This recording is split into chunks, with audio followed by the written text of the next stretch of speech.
इस बात की आवश्यकता होती है कि मनुष्य समझ ले कि उस परिस्थिति में उसका कर्तव्य क्या है। भावना तो कई बार कर्तव्य के रास्ते में आ जाती है, मनुष्य को कमजोर कर देती है। जैसे इस समय तुम्हारी भावनाओं के कारण तुम्हारे मन में जो मोह उत्पन्न हो गया है, वो तुम्हें कर्तव्य के रास्ते से भटका आ रहा है।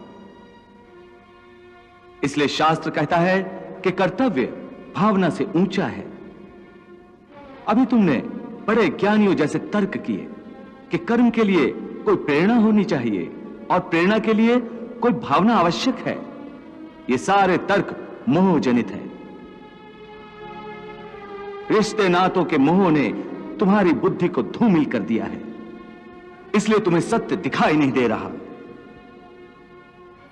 केशव, तुम जानते हो कि मनुष्य जब कोई कर्म करता है तो उस कर्म का कोई कारण होता है, कोई प्रेरक होता है जिसकी प्रेरणा से मनुष्य कर्म करता है। कोई भावना तो होती है जिस भावना की पूर्ति के लिए मनुष्य अच्छा बुरा कोई भी कर्म करता है। अर्थात कर्म की जड़ में एक भावना होती है और भावना की जड़ में कोई ना कोई रिश्ता होता है, क्योंकि किसी संबंध, किसी रिश्ते के बगैर तो भावना पैदा नहीं हो सकती। अर्जुन, तुम ठीक कह रहे हो। संबंधों और रिश्तों से ही भावनाओं का स्रोत फूटता है, परंतु भावनाओं की यह नदी जल्दी सूख जाती है, बिल्कुल ऐसे जैसे आग में पानी की बूंद तुरंत ही लुप्त हो जाती है। मरने वाले की चिता के ठंडे होने से पहले ही रिश्तेदारों की आंखों के आंसू भी सूख जाते हैं। कोई 2 घड़ी आंसू बहाता है, कोई 2 दिन। बहुत रोती है तो मां, वो भी चंद दिनों में फिर संसार की माया में फंसकर अपने दूसरे कर्म में लग जाती है। हे केशव, एक ओर तो तुम मुझे यह सिखा रहे हो कि ये रिश्ते नाते सब चंद दिनों का दिखावा है, और दूसरी ओर अभी अभी तुमने ये कहा कि संबंधों और रिश्तों से ही भावनाओं का स्रोत फूटता है।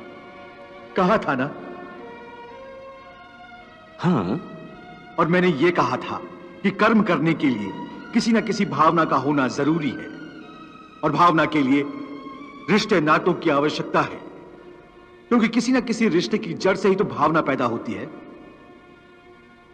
इसलिए यदि मनुष्य सारे रिश्ते तोड़ देगा, अपनी भावना को त्याग देगा, तो फिर वो कर्म किसके लिए करेगा?